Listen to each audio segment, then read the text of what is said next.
Hello everyone, कैसे हैं आप सब लोग। इंडियन कॉन्ट्रैक्ट एक्ट की इस सुपर रिवीजन क्लास में आप सभी का हार्दिक स्वागत है। आज की क्लास में हम लोग क्या करने वाले हैं, हम लोग इंडियन कॉन्ट्रैक्ट की प्रोविजंस को एकदम क्विकली रिवाइज करने वाले हैं। जैसा कि आप सब लोग जानते हैं, आप सब लोग अपने आने वाले एग्जाम्स के लिए प्रिपेयर कर रहे हैं, तो आपकी प्रिपरेशन को और बूस्ट करने के लिए हम ये सेशन लेकर आए हैं, जिसमें कि फटाफट हम सेक्शन वाइज कॉन्सेप्ट्स को अच्छे से प्रॉपर्ली रिवाइज करेंगे। तो अभी मैं आप लोगों को रेलेवेंट सेक्शंस बताऊंगा, सेक्शंस के साथ साथ हम लोग रेलेवेंट कॉन्सेप्ट्स के बारे में बात करेंगे और जो भी एग्जांपल्स होंगे हम उनको देखेंगे, ताकि आपको फुल मार्क्स मिले अगर कॉन्ट्रैक्ट में से क्वेश्चन आए तो। एनीवेज, चलिए आगे चलते हैं और डिस्कशन को आगे बढ़ाते हैं। और डिस्कशन को आगे बढ़ाने से पहले मैं आप सब लोगों को बता देना चाहता हूं कि उत्कर्ष अभी लेकर आया है नए साल का एक महा बचत ऑफर, जिसमें उत्कर्ष ऑफर कर रहा है अपने सारे कोर्सेज पे 90% ऑफ, जिससे कि आप उत्कर्ष पे सभी कोर्सेज पे आपको 90% तक का ऑफ मिल सकता है और आपको हमारे सारे लेक्चर्स जो है वो देखने को मिलेंगे और इसके साथ साथ आपको मिलती है एक्सपर्ट गाइडेंस टेस्ट सीरीज। और इन सारे ऑफर्स का बेनिफिट मिल रहा है कब तक? ये ऑफर मिल रहा है सिर्फ 2 जनवरी 2024 तक। तो इन ऑफर्स का बेनिफिट लेने के लिए आपको बेसिकली क्या करना है, इन ऑफर्स का बेनिफिट लेने के लिए आपको डाउनलोड करनी है उत्कर्ष की ऐप। लिंक आपको डिस्क्रिप्शन में मिल जाएगा और आप इन सारे ऑफर्स का बेनिफिट जो है वो ले सकते हैं। तो अब बात करते हैं ऑफर के बारे में। तो हमने बात कर ली जिस ऑफर का आप लोग बेनिफिट उठा सकते हैं। अब आगे चलते हैं और आगे चलते हुए हम बात करते हैं किसके बारे में। Now let's talk about the Indian contract act. और इंडियन कॉन्ट्रैक्ट एक्ट में सेक्शन 1 से हम शुरुआत करते हैं और सेक्शन 1 से शुरुआत करते हुए लेट्स टॉक अबाउट, देखिए सबसे पहले किसके बारे में बात करेंगे, तो सबसे पहले हम यहाँ पे एप्लीकेबिलिटी के बारे में बात करेंगे, जो कि आप सब लोग जानते हो कि section 1 of the Indian contract act जो इसकी एप्लीकेबिलिटी के बारे में बात करता है। और ये act whole of India apply होता है including the state of Jammu and Kashmir. तो जम्मू एंड कश्मीर के ऊपर भी जैसा कि आप सब लोग जानते हैं कि इंडियन कॉन्ट्रैक्ट एक्ट जो है वो एप्लीकेबल अब होता है। अब यही हम बात कर रहे हैं कॉन्ट्रैक्ट के बारे में, तो आते हैं किसके ऊपर, सेक्शन नंबर 2 पे आते हैं और सेक्शन नंबर 2 में अपनी सारी डेफिनेशंस को यहाँ पे फटाफट से क्विकली रिवाइज कर लेते हैं। तो देखो सबसे पहले डेफिनेशन किसकी आती है, सेक्शन 2A है जो बात करता है किसके बारे में, जो बात करता है ऑफर के बारे में। यहाँ पे हम ऑफर के बारे में सेक्शन 2A में बात करते हैं और इसके साथ साथ मैं आपको बता देता हूँ कि ऑफर से पहले वाली जो स्टेज होती है उसे हम कहते हैं इन्विटेशन टू एन ऑफर। और इन्विटेशन टू एन ऑफर के बहुत सारे एग्जाम्पल्स हैं, जैसे कि हम ऑनलाइन किसी वेबसाइट्स के ऊपर शॉपिंग करते हैं, जब हम रेलवे टिकट बुक करते हैं, जब हम किसी ऑक्शन में बोली लगाते हैं, ये सब किसके एग्जाम्पल हैं, इन्विटेशन टू एन ऑफर के एग्जाम्पल है। जब हम ऑक्शन में जाते हैं और हमारी साइड से बोली लगती है तो वो एक तरीके से ऑफर है। अगर कोई इंटरव्यू का एडवर्टीजमेंट है तो वो इन्विटेशन टू एन ऑफर है। अगर कोई टेंडर निकाला गया है वो इन्विटेशन टू एन ऑफर है और टेंडर में जब हम अप्लाई करते हैं वो ऑफर का एग्जाम्पल है। तो ये सेक्शन 2A जो बात करता है यहाँ पे किसके बारे में, ऑफर के बारे में बात करता है। और ऑफर की डेफिनेशन क्या है, when one person signifies to other his willingness to do or to abstain from doing anything with a view to obtaining the assent of that other to such act or abstinence he is said to make a proposal. तो ये है proposal की definition, जिसके बारे में हम relevant section कौन सा देखते हैं, जिसके बारे में जो रेलेवेंट सेक्शन है दैट इज सेक्शन नंबर 2, जिसके बारे में हम यहाँ पे बात करते हैं कि ऑफर किसी चीज को करने के लिए और किसी चीज को ना करने के लिए भी दिया जा सकता है। ऑलराइट, और जब ऑफर एक्सेप्ट होता है तब ये क्या बनता है, then when it accepted it becomes a promise. तो यहाँ पे सेक्शन 2B उसके बारे में बात करता है कि जब वो एक्सेप्ट हो गया प्रपोजल, तो प्रपोजल एक्सेप्ट होने के बाद में वो बन जाता है क्या, वो बन जाता है एक प्रॉमिस। अब यहाँ से हम अगर आगे बात करें, प्रॉमिस से हम आगे बढ़े तो हमारे सामने क्या आएगा, ये देखिए जो पर्सन यहाँ पे देखिए प्रॉमिस करने वाला और देखिए ऑफर करने वाला और ऑफर को एक्सेप्ट करने वाला, अब इन दोनों पार्टीज की पोजीशन जो है बदल जाती है। पहले जो ऑफरर और ऑफरी होते हैं बाद में वो सब क्या बन जाते हैं, बाद में वो बन जाते हैं प्रॉमिसर एंड प्रॉमिसी। तो बाद में उन्हें हमें नाम देते हैं प्रॉमिसर एंड प्रॉमिसी का, जिसके बारे में कौन सा सेक्शन बात करता है, जिसके बारे में सेक्शन 2C जो है वो बात करता है। तो सेक्शन 2A जो है वो किसके बारे में है, वो ऑफर के बारे में है। और वहीं सेक्शन 2B जो है वो किसके बारे में हमने देखा कि वो बात करता है फिर once offer is accepted it becomes a promise। और फिर 2C जो है वो बात करता है किसके बारे में, it talks about promisor and promisee. वो प्रॉमिसर एंड प्रॉमिसी के बारे में बात करता है। जैसे कि फॉर एग्जांपल आप अपनी प्रॉपर्टी, कोई भी आपके पास एक बड़ी सी प्रॉपर्टी, एक बड़ा सा फार्म हाउस है, आप उसको सेल करना चाहते हैं, मैं उसे खरीदना चाहता हूं, तो आपने मुझे ऑफर किया, मैंने आपके ऑफर को एक्सेप्ट किया। तो पहले आप ऑफरर थे, मैं ऑफरी था, और अब हमारा रिलेशनशिप क्या बन गया, प्रोमिसर एंड प्रोमिसी का रिलेशनशिप जो है वो हमारा अब स्टैब्लिश हो गया, क्योंकि हम दोनों ने कुछ प्रोमिसेस को क्या किया, एक्सचेंज किया। उसके बाद में आता है सेक्शन नंबर 2D, और 2D किसके बारे में बात करता है, ये देखिए 2D के बारे में यहां पे हम बात करेंगे, जो बात करता है कंसीडरेशन के बारे में। सो ये सेक्शन आ गया किसके बारे में, ये आ गया बेसिकली ये सेक्शन है कंसीडरेशन के बारे में। तो कंसीडरेशन के लिए यहां पे सेक्शन नंबर 2, कौन सेक्शन है, सेक्शन 2D, इसके बारे में बात करता है। आई रियली होप आप सब लोगों ने सेक्शन को देखा होगा, लर्न किया होगा, रिवाइज भी फटाफट से कर लेते हैं, क्योंकि सेक्शन 2D बात करता है कंसीडरेशन के बारे में। Now what is consideration, consideration means something in return, आपको बदले में क्या मिला, मुझे बदले में क्या मिला। आपने मुझे प्रॉपर्टी सेल करी तो मुझे मिली प्रॉपर्टी, और आपको क्या मिला, आपको मिला पैसा। वो आपके लिए कंसीडरेशन, ये मेरे लिए कंसीडरेशन है। लेकिन याद रखना कंसीडरेशन, ये बात याद रखना, दुआओं में याद रखना, ये कई लोग कहते हैं ना, वो कंसीडरेशन नहीं होता, that is not consideration. Consideration होने की रिक्वायरमेंट को समझिए आप, ठीक है ना। कंसीडरेशन जो है वो किसी की ब्लेसिंग्स को हम वहां पे काउंट नहीं कर सकते, समथिंग इन रिटर्न तो हम बोलते हैं, लेकिन साथ में ये भी देखिए कि जो अगर कोई दुआएं दे रहा है ना, वो यहाँ पे कंसीडरेशन नहीं है। और जैसे कि आप सब लोग जानते हो कि इसके 3 टाइप्स हो सकते हैं, ये पास्ट, प्रेजेंट, फ्यूचर, 3 तरीके का हो सकता है। इंग्लिश लॉ में past consideration is no consideration, but Indian law में पास्ट कंसीडरेशन भी एक वैलिड कंसीडरेशन होता है। तो सेक्शन 2D यहाँ पे हम देख सकते हैं, ऑलराइट। और सेक्शन 2D के साथ में एक रेलेवेंट सेक्शन यहाँ पे मैं आपको और बता रहा हूँ, और वो सेक्शन कौन सा है, वो सेक्शन है इंडियन कॉन्ट्रैक्ट एक्ट का सेक्शन नंबर 25। और सेक्शन नंबर 25 कहता है an agreement without consideration is void. ये बात आपको समझ में आई, कोई भी ऐसा एग्रीमेंट है जो अगर आपने विदाउट कंसीडरेशन किया है तो वो वॉइड होगा, उसकी कोई लीगल वैलिडिटी नहीं होगी। देखो कंसीडरेशन कम ज्यादा हो सकता है, मतलब अमाउंट जो है वो कितना भी हो सकता है, बट ये ध्यान में रखिएगा बस कंसीडरेशन होना चाहिए, राइट। आपके पास 1 करोड़ की कार है और आप वो कार मुझे सिर्फ 100 रुपए में बेचना चाहते हो, उसमें कोई प्रॉब्लम नहीं है। Consideration need not to be adequate, तो एडिक्वेसी इंपॉर्टेंट नहीं है, बस कंसीडरेशन होना इंपॉर्टेंट है। चलिए अब इससे आगे चलते हैं और नेक्स्ट बात करते हैं किसका, सेक्शन 2E के बारे में बात करते हैं। सो 2D के बाद में आता है अगला जो यहाँ पे सेक्शन है, दैट इज 2E, और 2E यहाँ पे बात करता है किसके बारे में, ये एग्रीमेंट की बात करता है। And it is very easy to learn this section. इसको लर्न कैसे करना है, इसको बस कुछ ऐसे लर्न करना है, ठीक है। ये देखिए, this is how we can learn it. तो ये आ गई यहाँ पे किसकी डेफिनेशन, ये यहाँ पे एग्रीमेंट की डेफिनेशन आ गई है। तो एग्रीमेंट की डेफिनेशन किस में लिखी है, सेक्शन 2E में लिखी हुई है। अब डेफिनेशन को अच्छे से रीड कीजिएगा और मेरे साथ साथ में फटाफट से आप रिवाइज कीजिए कि हमने कौन कौन डेफिनेशंस को पढ़ा। सेक्शन 2A में बात की हमने किसके बारे में, ऑफर के बारे में। सेक्शन 2B में वो एक्सेप्ट हो गया तो बन गया प्रॉमिस। फिर सेक्शन 2C में बात की प्रॉमिस एंड प्रॉमिसी की। फिर सेक्शन 2D में डिस्कस किया हमने किसको, कंसीडरेशन को। और 2E में बात कर रहे हैं हम किसके बारे में, या हम बात कर रहे हैं एग्रीमेंट के बारे में। सो एग्रीमेंट क्या है, every promise and every set of promise forming the concession for each other is an agreement. तो ये यहाँ पे एग्रीमेंट आ गया। और फिर आता है सेक्शन नंबर 2F जो बात करता है रेसिप्रोकल प्रॉमिस के बारे में, यानी कि यहाँ पे जो आपने प्रॉमिस किया है, जो आपने कमिटमेंट किया है, वो प्रॉमिस ही सामने वाले के लिए क्या बन गया, सामने वाले के लिए कंसिडरेशन बन गया। मैं आपको ये प्रॉमिस कर रहा हूं कि 1 हफ्ते बाद जब मेरा नया स्टॉक आएगा तब मैं आपको अपना पर्टिकुलर प्रोडक्ट जो है वो सप्लाई कर दूंगा।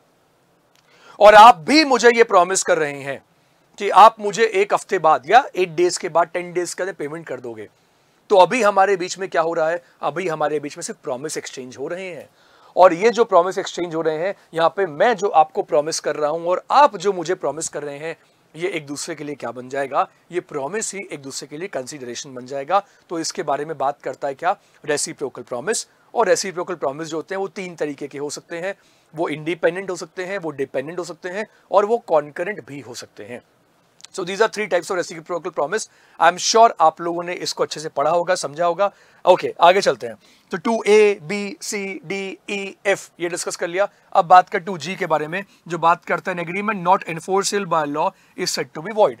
कोई भी ऐसा एग्रीमेंट जो कि एनफोर्सेबल बाय लॉ नहीं होता, उसे हम क्या कहते हैं, उसे हम वॉइड कहते हैं। फटाफट से इसको रिवाइज करते हैं, याद कीजिए कौन सा agreement not enforceable by law is to be void. बहुत सारे एग्जांपल है। An agreement without consideration is void. यहाँ पे आप सेक्शन नंबर 25 को, सेक्शन नंबर 26 को, सेक्शन नंबर 27 को, 28 को, 29 को, 30 को, इन सारे सेक्शंस को आप यहाँ पे देख सकते हैं। म्यूचुअल मिस्टेक वाला सेक्शन भी यहाँ पे आप देख सकते हो। तो ये जो सारे सेक्शंस हैं, ये किसके एग्जांपल्स हैं, ये सब एग्जाम्पल है कौन से एग्रीमेंट जो कि एनफोर्सेबल बाय लॉ ना हो। Agreement not enforceable by law is said to be void, यानी कि वॉइड एग्रीमेंट है ये ऐसे एग्रीमेंट है जिसमें कोर्ट के दरवाजे हमारे लिए बंद रहते हैं। तो जिसमें कोर्ट के दरवाजे हमारे लिए बंद रहें, उन एग्रीमेंट्स को बेसिकली क्या कहा जाता है, उन एग्रीमेंट्स को यहाँ पे वॉइड एग्रीमेंट जो है वो कहा जाता है। ऑलराइट, तो सेक्शन नंबर 2G कोर्ट के दरवाजे हमारे लिए कभी नहीं खोलेंगे।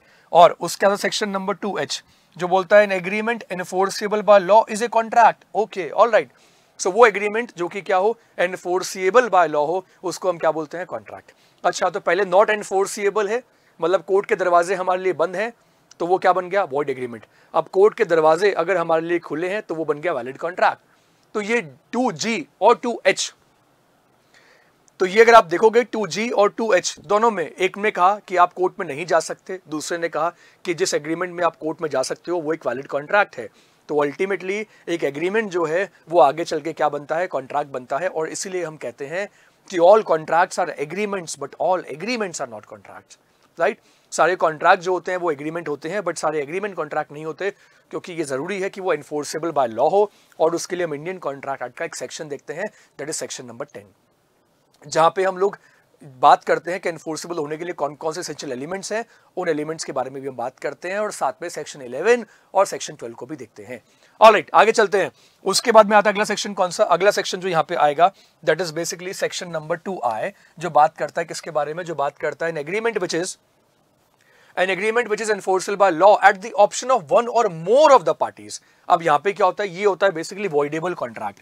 और इसको लर्न करने की ट्रिक बता रहा हूं, 2I को आप ऐसे लिखिएगा, 2I को आप ऐसे लिखिए, तो आपको याद रहेगा कि वॉइडेबल कॉन्ट्रैक्ट क्या होता है, जिसमें कोर्ट के दरवाजे आपके लिए खुले भी हो सकते हैं और कोर्ट के दरवाजे आपके लिए बंद भी हो सकते हैं। ये आपकी चॉइस है, वॉइडेबल कॉन्ट्रैक्ट में चॉइस है, यानी कि वो पार्टी जो कोर्ट में जाना चाहती है, एग्रीड पार्टी के पास में यहाँ पे ऑप्शन होता है कि चाहे वो कॉन्ट्रैक्ट को वैलिड रखे या वो उस कॉन्ट्रैक्ट को अवॉइड करे। यहाँ पे रेलेवेंट सेक्शन कौन सा एप्लीकेबल होगा, तो यहाँ रेलेवेंट सेक्शन की बात करूं तो यहाँ पे आप सेक्शन नंबर 15, 16, 17, 18 ये देख सकते हो। तो सेक्शन नंबर 15, 16, 17, 18 को देखना, सेक्शन 19 को भी देखना और 19A को भी देखना। यहाँ पे 19A को भी देखना, अनड्यू इन्फ्लुएंस के बारे में। तो ये सेक्शंस यहाँ पे वॉइडेबल कॉन्ट्रैक्ट के केस में एप्लीकेबल होंगे। मतलब जब किसी पार्टी के ऊपर कोवर्शन हो, अनड्यू इन्फ्लुएंस हो, फ्रॉड हो या मिस रिप्रेजेंटेशन हो, तो उस सिचुएशन में पार्टी के पास में क्या होते हैं, ऑप्शंस होते हैं उस कॉन्ट्रैक्ट को अवॉइड करवाने का। ऑलराइट, इसके अलावा मैं आपको कॉन्ट्रैक्ट के 2-3 सेक्शंस और बता सकता हूं जहां पे वॉइडेबिलिटी के बारे में लिखा हुआ है। सेक्शन 39 देखना आप इंडियन कॉन्ट्रैक्ट का, सेक्शन 53 देखिएगा और सेक्शन नंबर 55 देखिएगा। तो वहां पे भी आपको वॉइडेबल वर्ड जो है वो देखने को मिलेगा।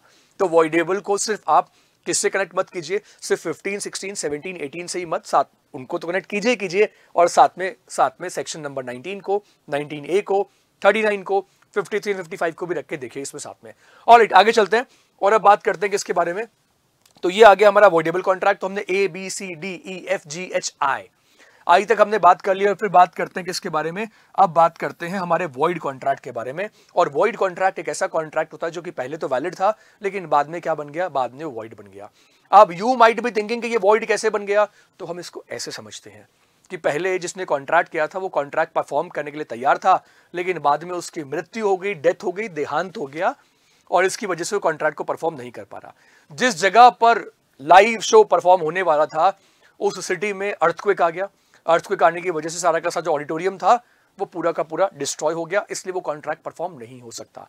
तो वो कॉन्ट्रैक्ट जो पहले वैलिड था लेकिन अब वैलिड नहीं रहा, तो उस कॉन्ट्रैक्ट को क्या बोलेंगे, उस कॉन्ट्रैक्ट को बोलेंगे वॉइड कॉन्ट्रैक्ट। हर वॉइड कॉन्ट्रैक्ट कभी ना कभी वैलिड था, हर वॉइड कॉन्ट्रैक्ट कभी ना कभी वैलिड था, लेकिन अब क्या बन गया है, अब वो वॉइड कॉन्ट्रैक्ट बन गया है। तो ये सारी डेफिनेशंस जो आती हैं ये किस में आती हैं, ये सारी डेफिनेशन सेक्शन नंबर 2 में आती हैं। तो सेक्शन 2 को अब अच्छे से रिवाइज कर लो। सेक्शन 2 में किसकी बात की हमने, 2A में हमने बात की ऑफर के बारे में, 2B में हमने बात की प्रॉमिस के बारे में, फिर 2C में हमने प्रॉमिस एंड प्रॉमिसी के बारे में बात की, 2D में हमने डिस्कस किया किसको, कंसिडरेशन के बारे में बात की, 2E में आ गया एग्रीमेंट, 2F में आ गया रेसिप्रोकल प्रॉमिस, 2G में आ गया वॉइड एग्रीमेंट, उसके बाद में आ गया 2G के बाद में आ गया कौन सा, H आ गया जिसमें हमने वॉइड कॉन्ट्रैक्ट की बात की, फिर हमने वॉइडेबल कॉन्ट्रैक्ट के बारे में 2I में डिस्कस किया और फिर आ गया वॉइड कॉन्ट्रैक्ट। तो इसी के साथ हमारा सेक्शन नंबर 2 इंडियन कॉन्ट्रैक्ट का यहाँ कंप्लीट होता है। तो सुपर फास्ट रिवीजन चल रहा है, इसलिए हम लोग फटाफट सारे प्रोविजंस को क्या करेंगे, रिवाइज करेंगे। ऑलराइट, आगे चलते हैं और आगे चलते हुए ये देखिए यहाँ पे हम बात करते हैं किसके बारे में, सेक्शन 3 से लेकर सेक्शन 9 के बारे में बात करेंगे। तो सेक्शन 3 किसका है? सेक्शन 3 का एक शॉर्ट फॉर्मूला मैं आपको बता रहा हूं and that short formula is called car. ठीक है, बस आप इसको याद रख लीजिए। अगर कार वर्ड आपने याद रख लिया तो सेक्शन 3 यहाँ पे आपको प्रॉपर्ली लर्न हो जाएगा। और वो बात करता है किसके बारे में? वो बात करता है communication, right. It talks about communication, acceptance and revocation. तो सेक्शन 3 में ये कॉन्सेप्ट्स कवर होते हैं जो अच्छे से देख लीजिएगा, कम्युनिकेशन को, एक्सेप्टेंस को, रेवोकेशन को। वैसे टॉपिक काफी बड़ा है लेकिन हम इसको ऐसे पढ़ते हैं कि कम्युनिकेशन कब होती है? जब सामने वाले की नॉलेज में आ जाए, उसे हम कहते हैं क्या? कम्युनिकेशन। और उसी तरीके से हम देखते हैं एक्सेप्टेंस को, और रेवोकेशन में हम ये बात करते हैं कि कब कब आप अपने ऑफर को रिवोक कर सकते हो और कब कब आप अपनी एक्सेप्टेंस का रेवोकेशन कर सकते हो। सो कम्युनिकेशन, एक्सेप्टेंस, रेवोकेशन, उन सबके से रिलेटिंग सेक्शन कौन सा है? तो सेक्शन नंबर 3 यहाँ पे इसके बारे में क्या करता है? बात करता है, जो कहता है कि the communication of proposal, the acceptance of proposal और रेवोकेशन, इन सब के बारे में लिखा हुआ है। किसमें? इन सब के बारे में सेक्शन नंबर 3 में लिखा हुआ है। सेक्शन नंबर 3 इसकी बात करता है, जिसमें कि मैं आपको कई एग्जाम्पल देकर यहां पे बता सकता हूं। जैसे कि फॉर एग्जाम्पल, अगर एक पर्सन अपनी कार बेचना चाहता है और अपनी कार बेचने के लिए उसने अपने एक फ्रेंड को लेटर लिखा और उसका लेटर उसके फ्रेंड को रिसीव हो गया, तो उसकी कम्युनिकेशन जो है वो कंप्लीट हो चुकी है। उसके फ्रेंड ने रिप्लाई किया और रिप्लाई में उसने ओके कर दिया, यस कर दिया, खरीदने के लिए तैयार है, और उसकी एक्सेप्टेंस उसकी फ्रेंड को वापस मिल गई। तो हम बोलते हैं कि यहाँ पे उसकी एक्सेप्टेंस का प्रॉपर क्या हो गया? उसकी एक्सेप्टेंस का प्रॉपर कम्युनिकेशन हो गया है। तो इसके बारे में लिखा हुआ है, इसके बारे में लिखा हुआ है communication, acceptance and revocation, and the keyword is called car. तो आप ये कीवर्ड याद रखेंगे तो आपको प्रॉपर समझ में आ जाएगा। ओके, अब देखिए सेक्शन 4 याद रखने का बड़ा अच्छा तरीका मैं आपको बता दूं, दैट इज CWC। आप याद रखिए CWC। CWC stands for communication when complete. तो कम्युनिकेशन व्हेन कंप्लीट के बारे में लिखा हुआ है, जैसा कि मैंने आपको भी एग्जांपल दिया था। तो कम्युनिकेशन कंप्लीट कब होती है? जब वो उस पर्सन के नॉलेज में आ जाए जिसको आपने दी है कम्युनिकेशन। अच्छा, एक एग्जांपल देकर समझते हैं।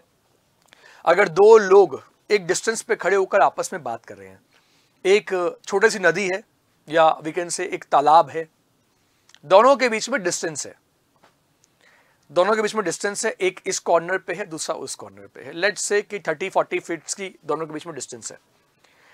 अब यहां पे एक पर्सन दूसरे पर्सन को एक ऑफर दे रहा है कि तुम्हें मेरी प्रॉपर्टी खरीदने में इंटरेस्ट है, या क्या तुम अपनी प्रॉपर्टी मुझे सेल करना चाहते हो? दूर से आवाज देके बात कर रहा है, ऊपर से एक प्लेन जा रहा है और प्लेन की साउंड की वजह से एक की बात दूसरे तक नहीं पहुंच पा रही। तो क्या यहां पे उसकी बात का कम्युनिकेशन हो रहा है? The answer is no. Alright, अब एक काम करते हैं, थोड़ा और प्रैक्टिकली देखते हैं। एक पर्सन दूसरे पर्सन को फोन करता है और फोन पे बोलता है कि मैं तुम्हारी प्रॉपर्टी खरीदने में इंटरेस्टेड हूं, would you like to sell your property? इसी बीच में फोन कट जाता है। ओके, मान लेते हैं कि सामने वाले को सुन गया कि वो क्या कह रहा था। उसने कहा ठीक है, मैं आपको इतने अमाउंट में प्रॉपर्टी सेल करने के लिए रेडी हूं, लेकिन तभी फोन का डिस्कनेक्शन हो गया, नेटवर्क फेलियर हो गया। अब क्या कम्युनिकेशन हुई? The answer is no.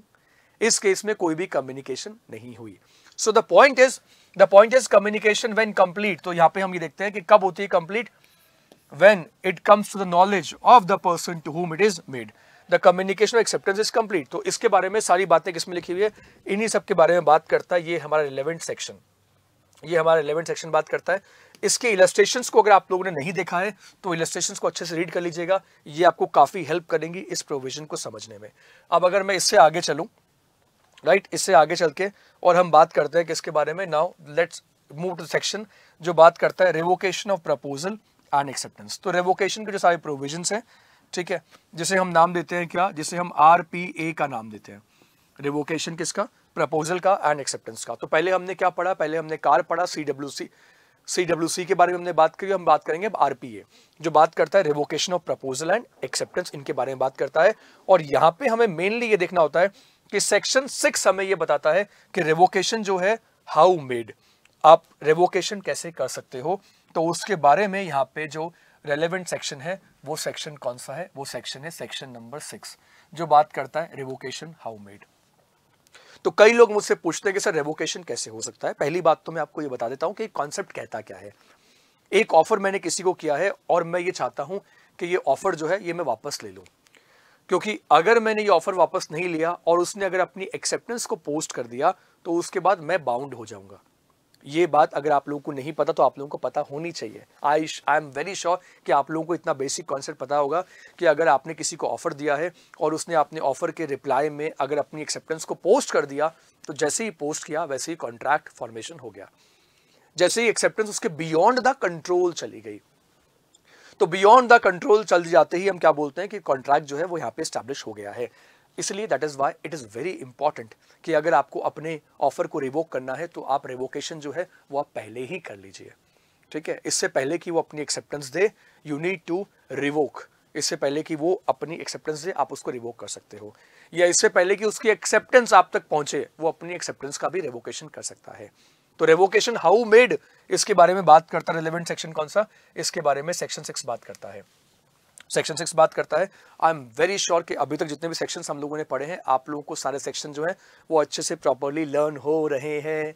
मेरे साथ साथ में सेक्शंस को रिवाइज कीजिए। सेक्शन 3 किसके बारे में था, सेक्शन 4 किसके बारे में है, सेक्शन 5 किसके बारे में है, जो कि बात कर रहा है अल्टीमेटली रेवोकेशन के बारे में ही ये बात कर रहा है। देखिए राइट, तो ये सेक्शंस में यहाँ पे हम लोग देख रहे हैं रिवोकेशन हाउ मेड, सेक्शन 6 हमने देखा, और अब हम सेक्शन 7 देखेंगे कॉन्ट्रैक्ट का। जो सेक्शन 7 बात करता है किसके बारे में, एक्सेप्टेंस मस्ट बी एब्सोल्यूट। तो ये बात करता है कि जो एक्सेप्टेंस है वो क्या होनी चाहिए, वो एब्सोल्यूट होनी चाहिए and it should not be qualified. देखो जो ऑफर दिया गया है अगर आपने उसमें काउंटर कर दिया ना, तो काउंटर करने के बाद में जो एक्सेप्टेंस है वो एब्सोल्यूट नहीं रहती। ये कैसे काम करता है मैं एक एग्जाम्पल देकर आपको समझा देता हूँ। फॉर एन एग्जाम्पल, आपने मुझे एक ऑफर दिया और आपने मुझे कहा कि सर प्रॉपर्टी सेल करनी है, इस प्रॉपर्टी के मैं 50 करोड़ चार्ज करूंगा। मैंने कहा ठीक है 50 करोड़ चार्ज कर लीजिए, लेकिन 50 करोड़ चार्ज करने की बात तो ठीक है, लेकिन अब क्या होता है ये देखिए, 50 करोड़ चार्ज करने की बात तो ठीक है, लेकिन अब होता यह है कि मैंने थोड़ा सा चेंज कर दिया। मुझे लगा कि ज्यादा पैसे मांग रहे हो प्रॉपर्टी के, और मैंने आपको रिप्लाई किया 45 करोड़। तो अगर मैं यहाँ पे 45 करोड़ कोट कर रहा हूं तो बेसिकली मैं आपके ऑफर की एक्सेप्टेंस नहीं दे रहा हूं, ये एब्सोल्यूट एक्सेप्टेंस नहीं है, मैं तो बेसिकली काउंटर ऑफर कर रहा हूं आपको। तो मैं जब आपको ऐसे काउंटर ऑफर कर दूंगा तो वो जो एक्सेप्टेंस है वो एब्सोल्यूट नहीं होगी, और अगर उसके बाद में आप मेरे ऑफर का जवाब नहीं देते हो तो मैं आपके ऊपर केस फाइल नहीं कर सकता। ये वाला एग्जाम्पल मैं आपको इसलिए बता रहा हूं क्योंकि इस एग्जाम्पल पे आपको क्या देखने को मिल सकता है, आपको इस एग्जाम्पल के ऊपर एक केस लॉ या क्वेश्चंस आपको देखने को मिल सकते हैं। जब काउंटर ऑफर होता है तो ओरिजिनल ऑफर हमेशा क्या हो जाता है, हमेशा लैप्स हो जाता है। ये हमें पॉइंट याद रखना है। ऑलराइट, और तो इतने सेक्शंस हम लोगों ने पढ़ लिए हैं, और इसके साथ साथ आप लोगों के लिए ये न्यूज़ बड़ी इंपॉर्टेंट है जिसका आपको ध्यान रखना है कि उत्कर्ष के कोर्सेज पे अभी जो ऑफर चल रहा है उसका आप मैक्सिमम बेनिफिट जो है वो आप ले सकते हैं। तो 2024 का ये महा बचत ऑफर है, और इस ऑफर का बेनिफिट लेना है आपको 29 दिसंबर से 2 जनवरी 2024 तक ये ऑफर चल रहा है। उत्कर्ष की ऐप को डाउनलोड करके आप इन सारे कोर्सेज में आपको डिस्काउंट मिल सकता है अप टू 90%। सो ऑफर बहुत अच्छा है, 90% तक का डिस्काउंट है, और इसके साथ साथ आप उत्कर्ष की जो लाइव क्लासेस हैं आप उनको ज्वाइन कर सकते हो, एक्सपर्ट गाइडेंस ले सकते हो, और जो ऑल इंडिया टेस्ट सीरीज है आप उसमें पार्टिसिपेट कर सकते हो, जिससे आपकी प्रिपरेशन को एक नया बूस्ट मिलेगा। तो ये ऑफर का बेनिफिट जरूर ले लेना। डेट लेकिन याद रखिएगा कि 29 दिसंबर से लेकर 2 जनवरी तक ही वैलिड है। सो आपको बेसिकली क्या करना है, इस वीडियो के डिस्क्रिप्शन में आपको एक लिंक मिलेगा, लिंक पे क्लिक करना, और लिंक पे क्लिक करके उत्कर्ष के ऐप को डाउनलोड कर लेना, और वहां पे आपको जो ये ऑफर वाली प्राइस है उन प्राइस पे आप एनरोल कर सकते हो। ऑलराइट, आगे चलते हैं।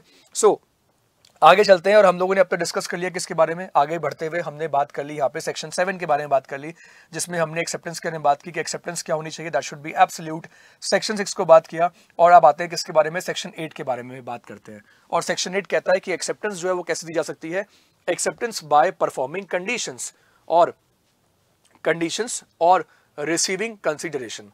तो एक्सेप्टेंस जो है वो कैसे दी जा सकती है कि आपने कंडीशन को पूरा कर दिया तो भी आप एक्सेप्टेंस जो है वो दे सकते हो। यहाँ पे कई ऐसे केसेस हैं जिनको हम देख सकते हैं, जैसे कि मैंने आपको बताया कि अगर किसी मिसिंग पर्सन का ऐड है कि ये पर्सन मिसिंग है और उस पर्सन को हम ढूंढ के ले आए, तो ये भी तो एक्सेप्टेंस है। कोई पर्सन मिसिंग है, हम उसे ढूंढ के ले आए, ये भी एक्सेप्टेंस है। हमें पहले ऐड देने वाले को ये नहीं कहना पड़ेगा कि मैं ढूंढ के ले आऊंगा। आपने बेसिकली जो कंडीशन थी उस कंडीशन को पूरा कर दिया, तो आपने क्या कर दिया, आपने यहाँ पे एक तरीके से एक्सेप्टेंस दे दी उसके ऑफर की। मान लो मिस्टर एक्स है, उनका डॉग गुम हो गया है, और वो अपने डॉग, उन्होंने कहा जो भी डॉग को ढूंढ के लाएगा मैं उसको 1 लाख रुपए का रिवॉर्ड दूंगा। आपको उनका डॉग मिल गया, आप उसके डॉग को लेकर चले गए, तो ये आपने क्या दे दी, ये आपने एक्सेप्टेंस दे दी। तो एक्सेप्टेंस जो है वो कैसे दी जा सकती है उसके बारे में लिखा हुआ है। एक्सेप्टेंस बाय परफॉर्मिंग कंडीशंस और रिसीविंग, जो यहाँ पे लिखा हुआ है देखिएगा, रीड कीजिएगा इसको, और रिसीविंग कंसिडरेशन, ये दी जा सकती है। उसके बाद बात करते हैं सेक्शन नंबर 9 के बारे में। जो सेक्शन नंबर 9 कहता है कि प्रोमिसेस जो होते हैं ना, दे कुड बी एक्सप्रेस और इम्प्लाइड। तो ये प्रॉमिस जो है ये एक्सप्रेस और इम्प्लाइड दो तरीके से हो सकते हैं। एक्सप्रेस और इम्प्लाइड का यहाँ पे बेसिकली क्या मतलब है कि या तो आप अपने कंडक्ट से भी कर सकते हो या फिर बोल के भी कर सकते हो। एक्सप्रेस का सिंपल सा मतलब होता है क्या, रिटर्न फॉर्म में या ओरल फॉर्म में। और जब हम बात करते हैं इम्प्लाइड के बारे में, तो इम्प्लाइड क्या है, इम्प्लाइड बेसिकली कंडक्ट से आप ऐसा कर सकते हो। तो हमारे कंडक्ट से अगर हम सामने वाले को यकीन दिला दें, ऐसे बहुत सारे कॉन्ट्रैक्ट्स जो हैं वो बनते हैं जो हम लोग डेली लाइफ में करते हैं, जो कि बेसिकली कंडक्ट से होते हैं, वो बेसिकली इम्प्लाइड होते हैं, वो इम्प्लाइड होते हैं। ऑलराइट, आप किसी 5 स्टार होटल में गए और 5 स्टार होटल में जाकर आपने बूफे में जो खाना लगा हुआ था आपने वो डिनर कर लिया, तो एक तरीके से आप वहां पे पे करने के लायबल हो गए। इट डजंट मैटर कि उन्होंने आपको पहले उसका प्राइस बताया था कि नहीं बताया था, लेकिन क्योंकि आप वहां पे गए, आपने खाना लिया, खाना खाया, और इसलिए आप वहां पे पे करने के लिए क्या हो गए, वहां पे आप पे करने के लिए लायबल हो गए। सो ये वाले पॉइंट्स यहाँ पे हमें याद रखने होते हैं। आई एम वेरी श्योर कि आप लोगों ने इन पॉइंट्स को रिवाइज किया होगा।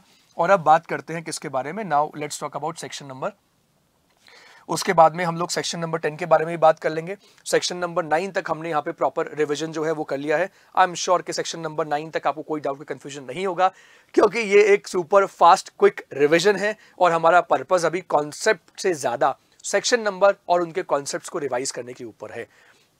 आगे बढ़ने से पहले आप लोगों को पता ही है कि उत्कर्ष का जो महाबचत ऑफर चल रहा है उसका बेनिफिट ले सकते हो। डेट्स हमने आपसे डिस्कस कर ली है, 29 से लेकर 2 जनवरी तक आप इस ऑफर का बेनिफिट उठा सकते हो। सो आगे बढ़ते हैं, और आगे बढ़ते हुए हम बात कर लेते हैं किसके बारे में, now let's talk about section number 10।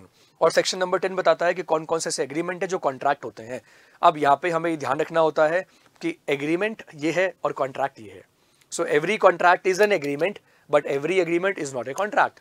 Her 12th standard pass student ने कभी ना कभी 10th पास की होगी, लेकिन हर 10th पास स्टूडेंट जो है उसने 12th पास की है, इसकी कोई गारंटी नहीं है ना। उसी तरीके से एग्रीमेंट जब एनफोर्सिएबल बन जाएगा तब वो बनेगा कॉन्ट्रैक्ट, और इसके बारे में सेक्शन 10 जो है वो बात करता है और वो बताता है कि कौन कौन से ऐसे एग्रीमेंट है जो कि कॉन्ट्रैक्ट बनते हैं। तो यहाँ पे हम सारे एलिमेंट्स जो है वो देख सकते हैं कि पार्टीज के अगर free consent of parties, okay, तो यहाँ पे सेक्शन 10 यहाँ पे फ्री कंसेंट के बारे में बात कर रहा है। तो यहाँ पे आप रेलेवेंट सेक्शन देख सकते हो, section number 14 consent, free consent, section number 13 and 14 यहाँ पे आप देख सकते हो, जो इनके बारे में बात करता है और कहता है कि पार्टीज कॉम्पिटेंट होनी चाहिए। यहाँ पे रेलेवेंट सेक्शन 11 और सेक्शन 12 भी आप देख सकते हो, और ये किसके लिए, फॉर ए लॉफुल कंसीडरेशन। यहाँ पे आप section number 23, section number 23, section number 24 देख सकते हो, और यहाँ पे लिखा हुआ है expressly declare to be void. तो यहाँ पे आप बहुत सारे सेक्शंस है जो यहाँ पे हम देख सकते हैं। इंडियन कॉन्ट्रैक्ट एक्ट में ऐसे कौन कौन से एग्रीमेंट है जिनको एक्सप्रेसली वॉइड डिक्लेयर कर रखा है। जैसे कि हमने कहा माइनर के साथ में किया तो वॉइड है, बिना कंसिडरेशन के किया तो वॉइड है। तो 25, 26, 27, 28, 29, 30 ये सब किसके एग्जाम्पल है, ये सब उसी के एग्जाम्पल है। तो सेक्शन 10 जो है ये बेसिकली इन्हीं इसेंशियल एलिमेंट्स के बारे में क्या करता है, इन्हीं इसेंशियल एलिमेंट्स के बारे में बात करता है। तो ये था हमारा एक super fast super quick revision about the relevant provisions of Indian contract act, जिसमें कि हमने अब तक सेक्शन 1 से लेकर सेक्शन 10 तक प्रॉपर रिवाइज किया है, साथ में डेफिनेशंस को भी रिवाइज किया है। आई एम वेरी श्योर कि ये सेशन आप लोगों के लिए बहुत बेनिफिशियल रहा होगा। तो आप इस लेक्चर से उसका मैक्सिमम बेनिफिट जो है वो आप लीजिए। मैं आपसे मिलूंगा अपने अगले लेक्चर में। सो नेक्स्ट लेक्चर में हम कुछ और रिवीजन स्ट्रैटेजीज के ऊपर बात करेंगे, कुछ और कॉन्सेप्ट्स को रिवाइज करेंगे और साथ में कुछ एमसीक्यूज भी करेंगे। So that's it from my side. बाकी जाते आते मैं आपको बता देता हूं कि हमारा ऑफर जो है वो लाइव हो चुका है और इस ऑफर का बेनिफिट जो है आप 2 जनवरी तक ले सकते हैं। Alright, I will see you all in my next video. Thank you so much, take care, bye bye.